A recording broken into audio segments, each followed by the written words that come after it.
Okay. Can you hear me? All right. First, I thought I'd go over a little bit of what we have planned for the spring. In March, Dave Jackson will be speaking. He does kind of, I would call it like stop action photography, where he's got images of dogs catching a ball in midair.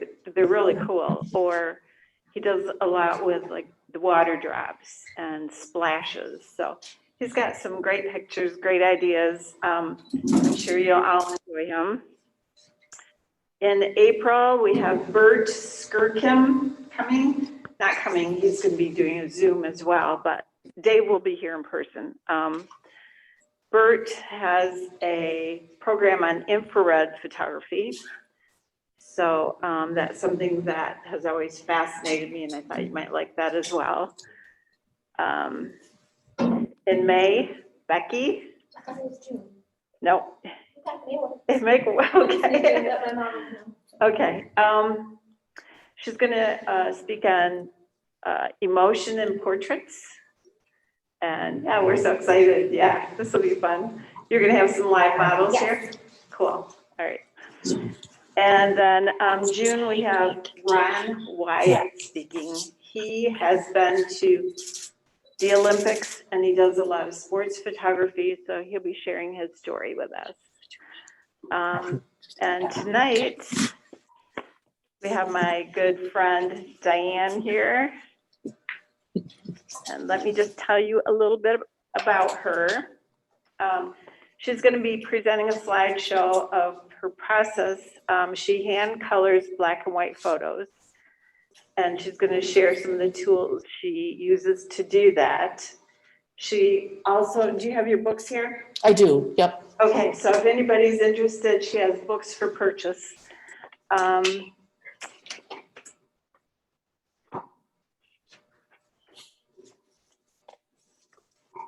And also, she graduated from Western Michigan University with a BFA in photography. She's a freelance photographer in West Michigan. Her clients have included Park Township in Ottawa County, USA Today, Time Magazine, the Grand Rapids Press, Grand Valley State University, Grand Rapids Art Museum, Grand Rapids Community College, Grand Rapids Symphony, and the list is pretty long. She's awesome.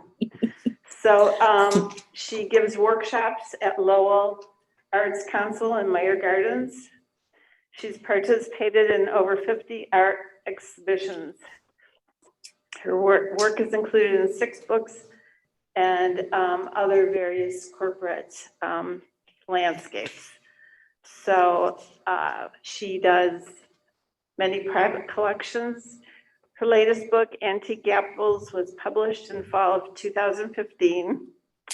She lives with her husband, Rob, their 2 black cats in a 130-year-old Heritage Hill home in Grand Rapids. So welcome. We're so happy to have you. Thank you. Thank you. Should I just go right to share? Oh, you know the light.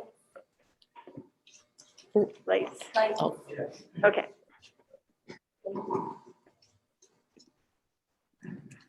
Okay. Will she need this? Will you hear? Can you hear me now? Would probably help if she did do that. Okay. And the one on the neck as well? Or could I take my mask off for this? Would that help? Thing help? Yeah. How's this? This is good? Okay. Great. No, because it's connected to that computer. Okay, great. Well, thank you, Ellie, and thanks everybody for being here. I'm glad to be here. I love so much what I do, and I know it's very old school with, digital photography is the new school, the current school. So I'm going to start at the beginning. And so with this image here, this is a true black and white photo taken probably with my old Nikon with film.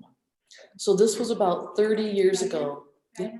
Recording in progress.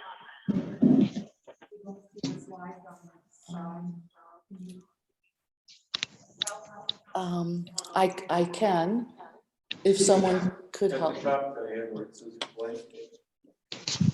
Where, What do we need? Full screen. 100% or Oh, view? No, you'll work the right where it says play with it. Yep, hit play. Hmm. Tap in the middle here. Oh, good. Thank you very much. Okay, so this is a picture at my dad's ranch in Ukiah, California. And it's live oaks, and I would say this is a true black and white. That's not on my screen. Okay. So back at the beginning, when I went to college, I went to Western Michigan University to get my degree in photography. We were still using film and developing in the darkroom. And I really didn't take a class on it. A friend of mine taught me how to do it. I was always interested in it because my mother, her high school pictures were hand colored, and her sisters, and she probably graduated from high school in the 40s or maybe 1950, something like that. And I thought, I love the palette. I just love the soft muted colors. And I love to draw and paint. And so I still like to have that hands-on kind of feel. So my friend Angie taught me how to hand color, and I looked up some things and tried to buy the right paper to do it and experimented. And then I showed it at a critique with my photography students and my teacher, Professor Carney. Well, he's a purist. So I put it up on the critique board, and he just looked at it, and this was a hand-colored picture, and he said, why would you want to ruin a beautiful picture? And I thought, what? So anyway, he just was so pure, like a purist of photography, but it didn't bother me. I just kept going on with alternative process, and it's a-okay. So anyway, I learned my own technique of how to do this, never took a class in it, but here you can see that there's a pretty good tonal range, black and white and 9 grays in between, if we're talking about the zone system, or hopefully if it's a beautiful picture, maybe it's 20 grays in between, but I do have a black and a white. When I print a black and white photo, I learned I have to print a little bit lighter. So, a photographer would never think like, oh no, or would think, this is not right. It's too light, it's too gray. But when you add color, you're adding value to bring it up to par. So here is the next version, hand colored. So you can see that I have made things up. The sky was white. And when I did print this, I printed it so the tree trunks were much lighter. I'll show you. Here they're blacker. And then in this one, you can still see the detail. So that when you do add the color, it really does bring it up to the value, to a beautiful richness. And I pretty much keep to what I see. I rarely have a photo in front of me, like a color picture that reminds me of what I saw. I pretty much know the colors of what I saw, but I love to add my own interpretation. So after I've made these photos from the darkroom, I've taken the pictures, developed the negatives, printed on a fiber paper. Who here has done the darkroom and fiber paper? Some, yay. Just a few of us, that's great. Well, it's an archival paper, very thick. And it was from Kodak. It's not made anymore. And I do believe I bought the last box of 250 that they ever had. But it was a more of a cream and a dark brown paper. So it was already ready for a hand coloring kind of process to be added. And it was very warm, so it was perfect. It had a tooth to it. So after that print would dry, I would then treat it with an oil and turpentine base. So then the print had to be, it was moistened, it was wet again. And at that point, I'd take a cotton swab and, kind of dip the bottle upside down and get it on a cotton swab. And then I would just, press that against the piece of paper. And these are basically 8x10s that I would color on. And while it was wet, I would then use colored pencils. And that was a learning experience in itself. Marshall's was a great leader in the hand coloring process in photography. I don't know if they still have some of these products, but their colored pencils were the best. They were softer than any other colored pencil. So I learned that the most expensive pencils that you can buy, Prismacolor, a high-end, is really the best pencil to use because it's the softest. And you want to be a little sensitive to these papers. And you could never take like your pencil and like you're drawing, you would never indent on the paper. You would take the side of the pencil and just shade in little amounts. And then the next tool that I'm going to tell you about, yeah, you guessed it, another cotton swab or a Q-tip.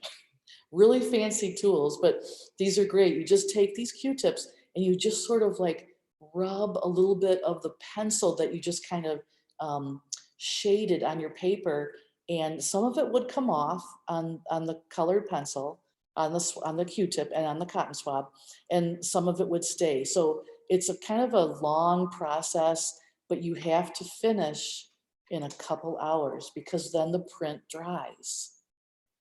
On to the next slide. So the print will dry and then you're done. If you haven't finished, then you have to try again.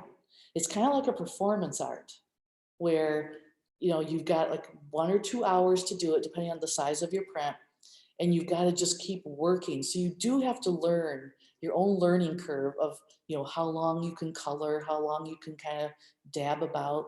Here's another picture, and on this image, I would say it's a true black and white where you've got the pure black and the white, but then there's details in both, and the background is a complete white. And this is how I colored this particular image. It is in Northern California, so the grasses are truly that color. It's like this golden color that they have all year round. And these are live oaks. And I kept the sky blue, but then you can see how I blended it into a little bit of green, and it just becomes a little bit more painterly. And so then I'm going to show you some other pictures that I used. And so I had 3 main places where I really photographed. One was in Michigan, which you can never go wrong, right? I mean, we live in the best state ever of all time. It's just, we're in vacation land, beautiful state. And then my dad and his family lived in California, so I would go to California a lot. And the other place I would go is Cape Cod, where some friends lived, and I was lucky enough to be able to go see them a lot. So here, that was, my grouping of pictures. This is Cape Cod, but for this series that I started with, it was really all nature. Because that's what I like to photograph, and it's very accessible just to go someplace and take pictures. But as I had this idea in mind of producing a series, a body of work, I thought, well, okay, I'll keep it landscape. I'll keep it with like soft enough images so that I can really bring the textures. And you can see here that I've got sand and the grasses and just a clear sky that ultimately I would add color to. And here's a similar scene at the Cape. Beautiful, beautiful sand. And then once I started seeing the weather and the clouds, I'm like, yes, clouds, that's where all the action is.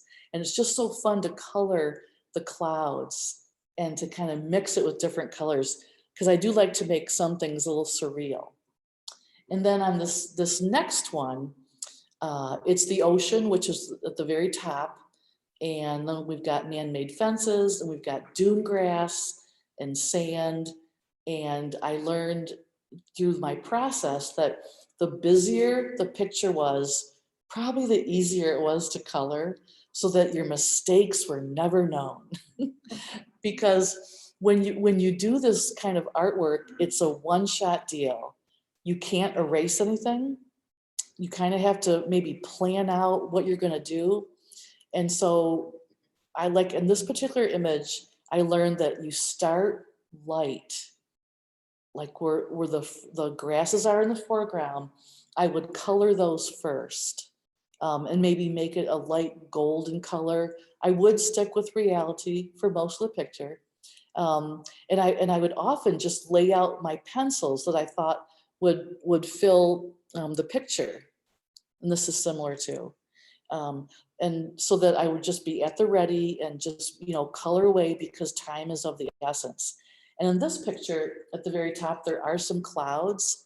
So it's great when you have those because it just adds more interest to the picture to add different kinds of color. And here's another one. This is also Cape Cod. And when I did actually print this one, it was still a little bit lighter to actually get the detail so that when I did add the color, it would fill in.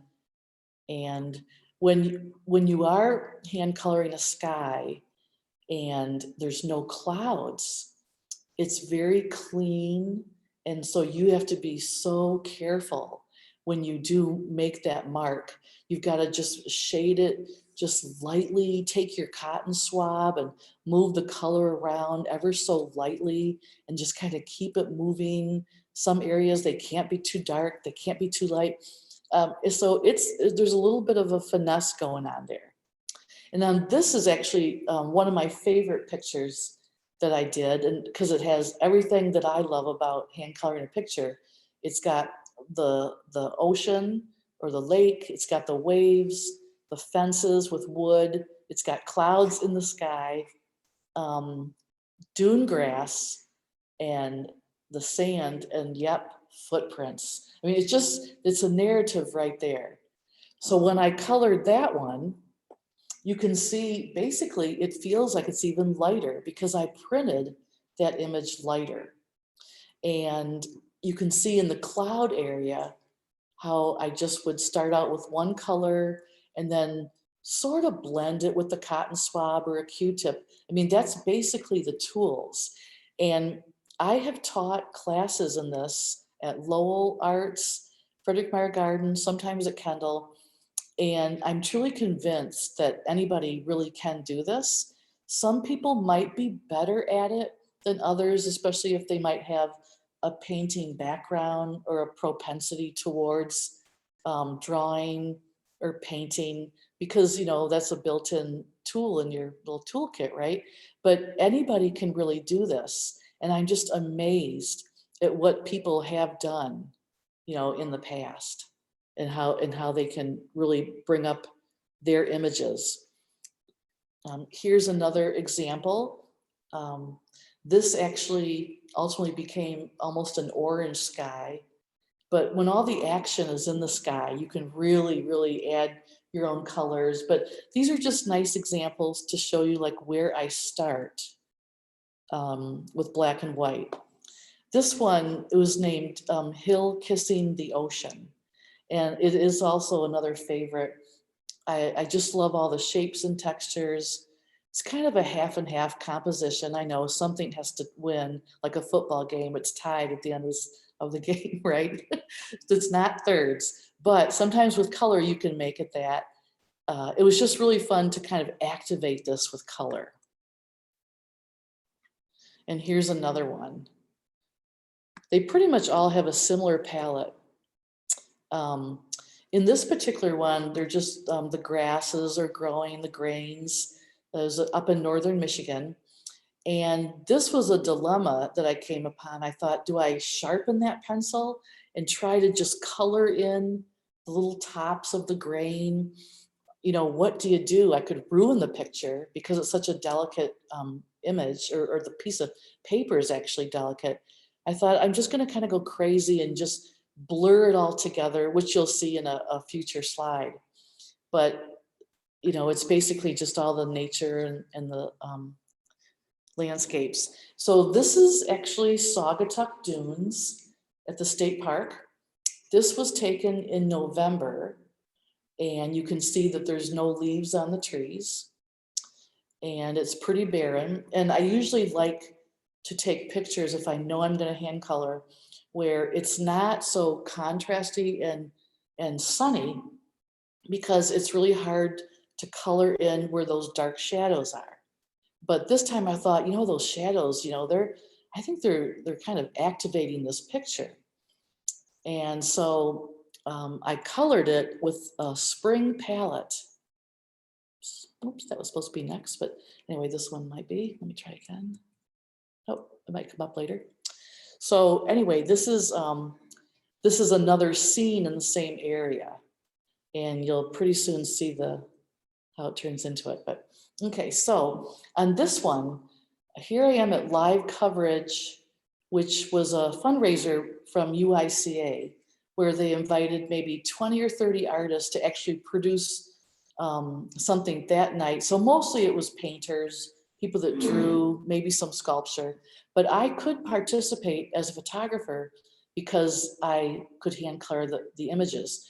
So in the old school of the prints from the darkroom, I would have these 8x10 papers that you see are in front of me. I would have all my colored pencils out. And at this point, I separate them by all the cool colors, all the warm colors, all the metallic colors. And then I've got masking tape, yet another tool. Some of the liquid, I even have an electric pencil sharpener, extra light. It's pretty intense. And notice that my arm is up.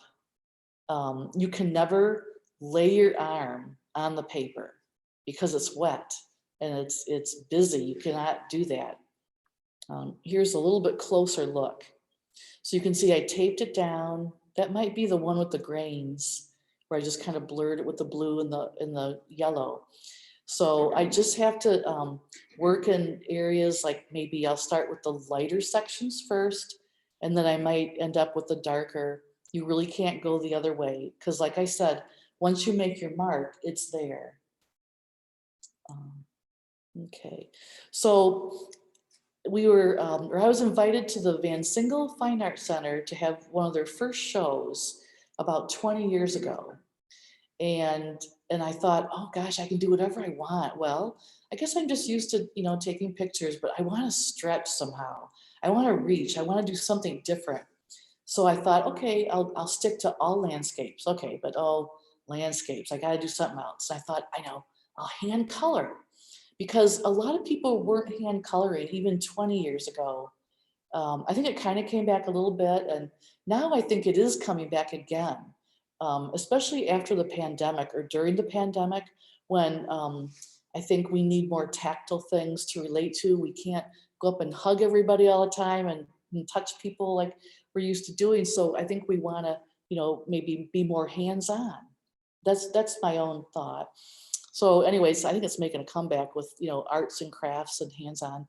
So the show that was produced at Van Singel, it turned out to be 28 pieces. And I reached even further, and I asked a colleague of mine, Linda Nemec Foster, who was our own first Grand Rapids Poet Laureate, to write a poem to each image. And so she did. And I was pretty much ahead, where I had the pictures first, and then she would write the poem. And so this was 1999, I think, when this was all going on. And so a third of the book was California, where my dad lived. And unfortunately, he died in June of 99. Yes, Father's Day weekend. So you remember that one. So he never really saw the final product. But a funny thing happened before the book, this was made into a book. Before the book was published, we went out a year later to just collect his things. And we were in his van, and he lived in Ukiah, California.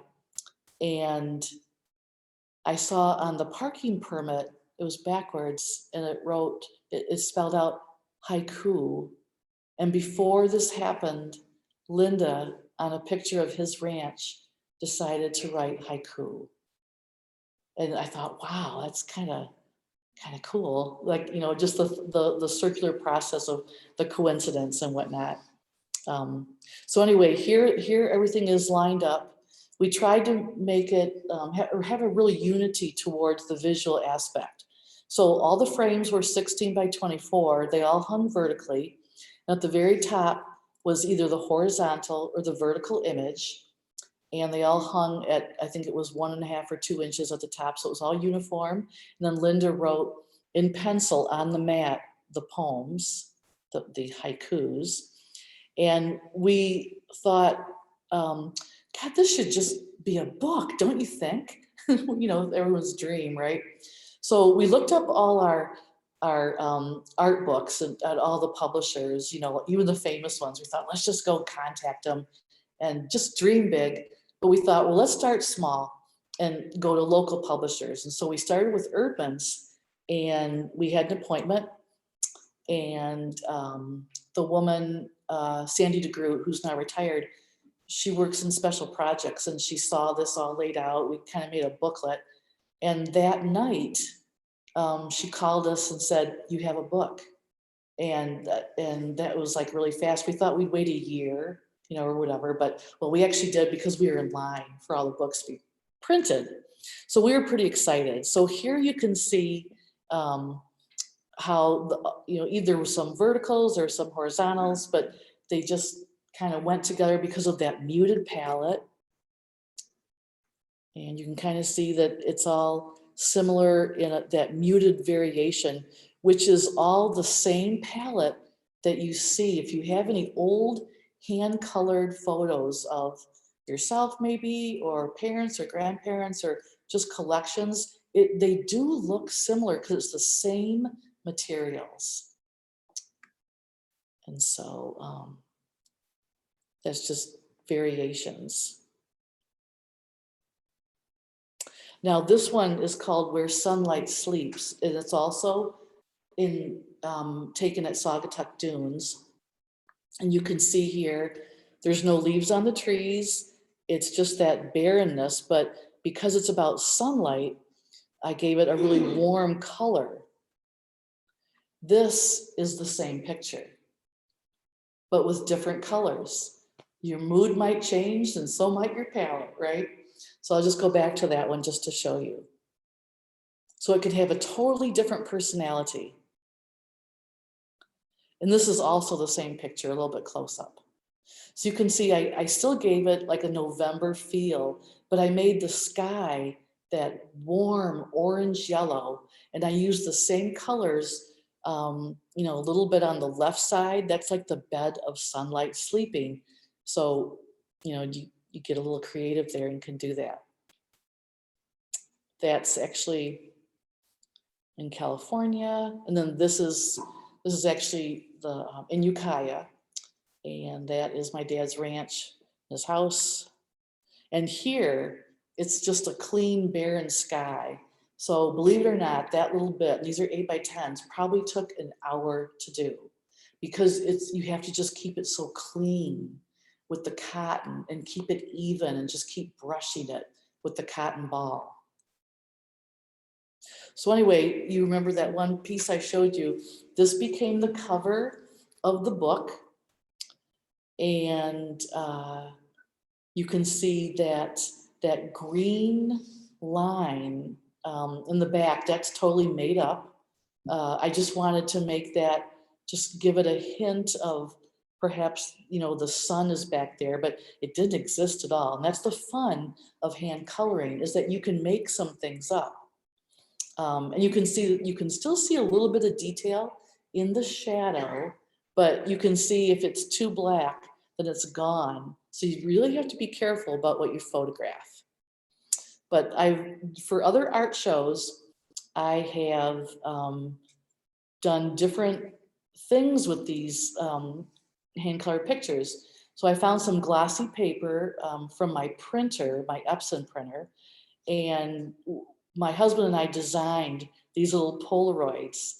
So, you know what, they're 2 by 3 inches, like actual size. And I got little clothespins, and I hung the whole series up on a little rope. It might have been for Art Prize, one of those, I can't remember. Anyway, it was just kind of fun just to do different things with it. Here's another one, probably the most popular one. This is Moose Lake, Maine, 7 a.m. And so when you're up that early and we were traveling, coming back from Cape Cod, the long way home to the north, and the fog was burning off, early in the morning. That's how you get these kind of effects. So it was just given to me, and it just was fun to hand color, to have just the variance of color in each one. And this is some other work that I've done. What I used to photograph for the Grand Rapids Press for about 15 years, and we certainly didn't do this very much. It was very straightforward storytelling, AP style, by the book, a little conservative, but we would have these National Press Photographer Association meetings, and you could really then enter anything you wanted. And this actually won, and it's in the collection. And it was a series on fashion that we did. And so I used friends of mine. On the right is Sonia Vaughn, and she moved on to the Free Press. And then Carol is on the left, and she's, let's see. I can still see my screen. Did it come back? Let's go back here. Yeah. Good. Okay. That's Carol Logie, Mayor Logie's daughter-in-law. So they were roommates, and we did a thing on fashion back in the 90s.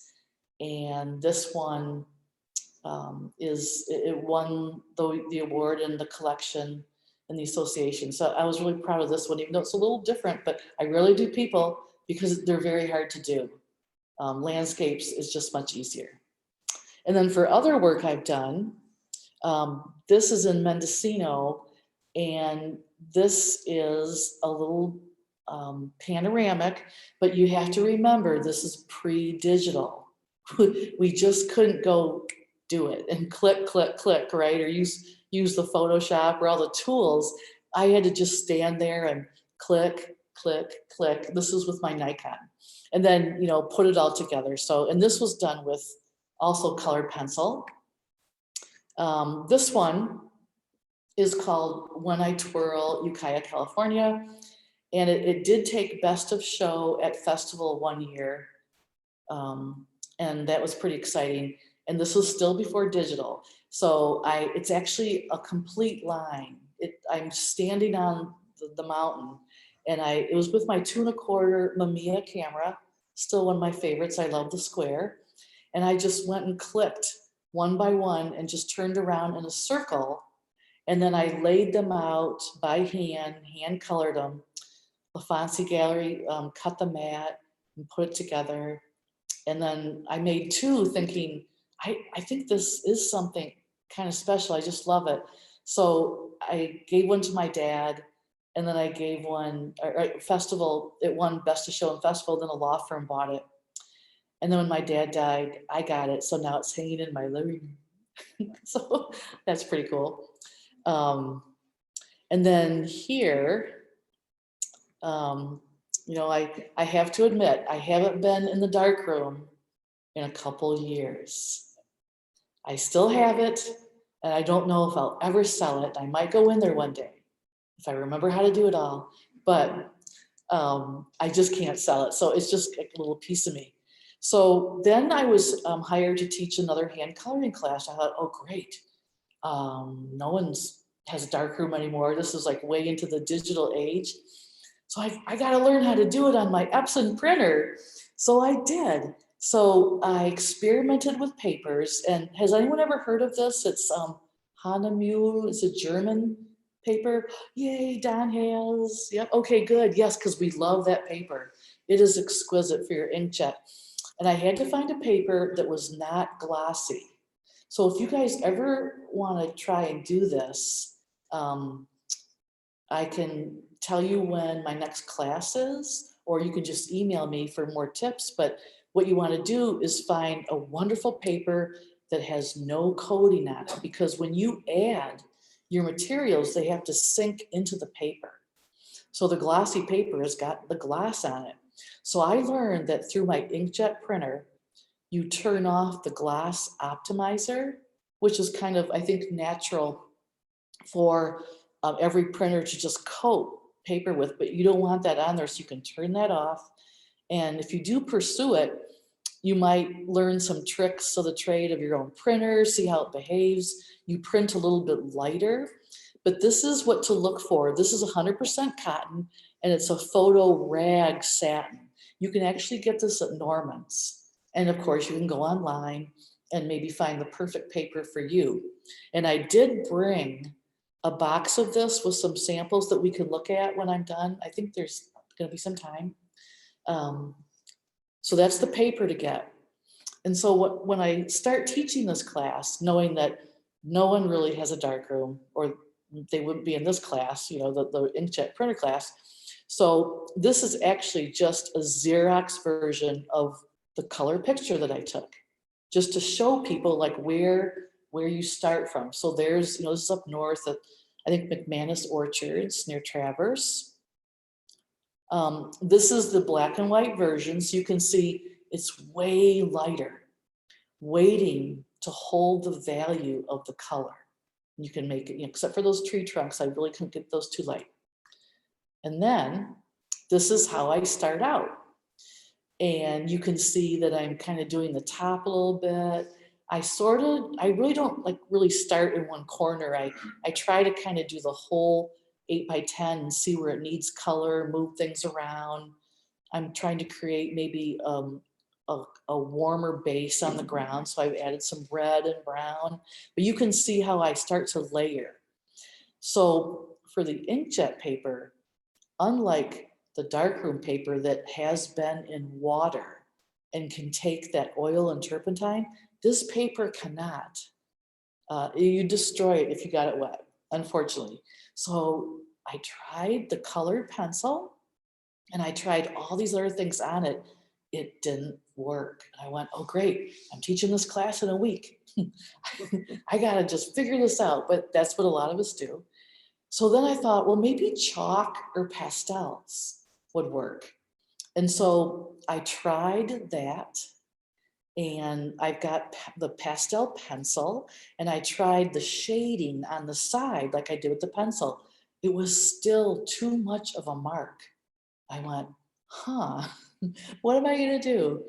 So then what I did is I thought, well, this is like a chalky material, chalk and pastels, the sticks. It's like, it's a powder. So I took a piece of paper and I just kept like scribbling, drawing back and forth until I had a pile of powder. And I don't know who would do this but me, but that's what you do. Then you take your cotton ball and you just gently brush it, and that's how you color. Or perhaps the Q-tip, and you use that powder to go on the inkjet paper. And it works. And here's another scene. This is just some park in Grand Rapids, typically late October, early November. The leaves are on the ground. It's got that brown orange palette. So I made it black and white in the printer. So I changed it in Photoshop to black and white, and I also made it lighter. Then I printed. And then here, this was actually a demonstration. So I showed how, look at up in the right-hand corner, you can pop it with some hot pink or some reds. And I also showed how I used the end of the pastel, and you can see it's kind of chunky. It's like, it's too harsh. So I had to go make my chalk powder pile, and I took the cotton swab very delicately and I just kind of brushed it, and then it started to work. And then this is another version. This is hand colored. So it's a beautiful process. Sometimes you can color what you feel and not always what you see. It's kind of dreamy. It's kind of surreal. These are the tools of the trade. Yes. Masking tapes. You want to tape down your image. Cotton swabs, Q-tips, those are really the tools that you use. And being an artist myself, I've got all kinds of things, you know, like maybe you do too, in my desk. Like I've got little sponges, I've got this and that. Try them all, and it might just be perfect. And this is just a typical type of box you'd get, 12 artist pastels. This is the sticks. So it's almost actual size. And you can get just elaborate pastels with 50 colors and shades. And this is just a basic starter set. And if you are interested in this, go to estate sales, garage sales. You wouldn't believe how many people are getting rid of that old darkroom that was grandpa's or dad's or mom's, and they've got these supplies, and they're just golden treasures, you know, to pick up that nobody knows about but you. So that's kind of cool. And I think the last slide, this is a final product, and this is the new version. This is the version of the inkjet printer with, you know, like more of a dry kind of application instead of the wet. An apple orchard up north. And so there's a lot of texture.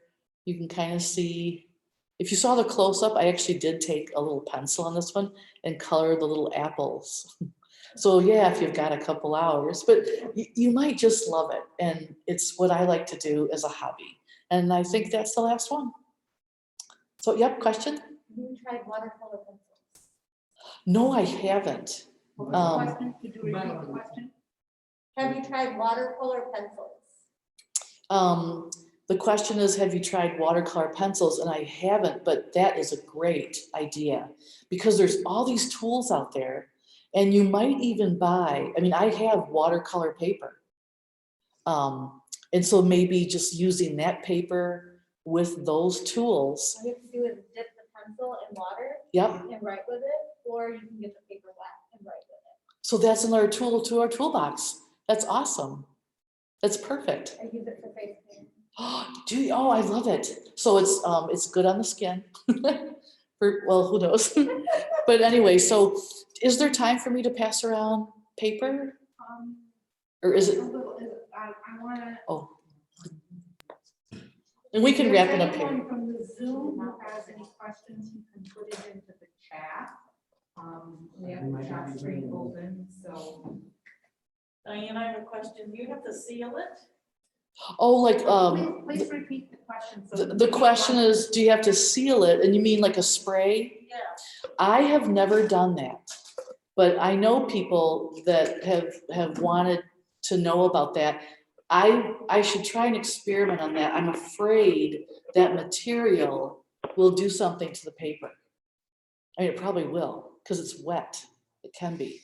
But by the next time I have a workshop, I think I will try that and I'll answer that question. Because it would make it archival, and especially because it's pastel, it would keep the pastel. So I'm going to try that. Yeah. Any other questions here? Okay. Well, thanks for listening to this story about hand coloring. It's old school, and you can really make some beautiful images with these tools. And if there's time, I can pass out some paper just so you can see the difference in the different papers. Okay. First of all, we need you to stop sharing your screen. Oh, okay.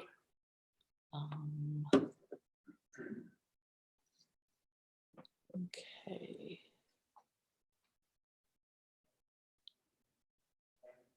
Someone here said we used to use Aquanet hairspray to seal charcoal drawings. Ooh, And that might work. okay, yeah, Aquanet Hairspray. hairspray, and that's somewhat wet, but it's on dry charcoal paper. If they've tried that, that's worth a try.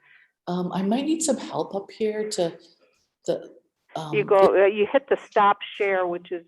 But it's the arrow is missing in full screen. Okay, good, thanks. Okay. Okay, we're still seeing the screen. Oh, there, and then hit enter. Try the view option. I hit the stop share.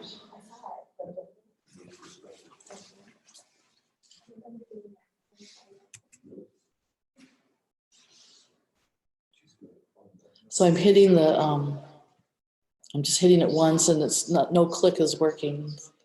So. We're having a little issue with the her computer here. Oh, do we Okay, do it? there, okay. Okay, good. What we're gonna do is, we're gonna turn the lights on, and, the people that are here can go ahead and look at what Dianne has brought.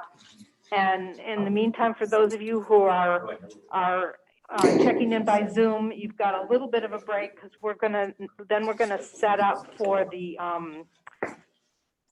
competition. So, it's gonna take a few minutes for us to get that set up, and then we will do our competition. But while we're doing that, we'll let the people who are in the room If you just want to touch by the see edges, this is the images old that archival. Dianne brought. And this is the new paper, so you can just really see the difference. Yeah, and this is the new paper. So, because this is dry, I'm not limited to the time. as much. Exactly, oh, what a great comment, yeah, So that's, and that's like what it wants.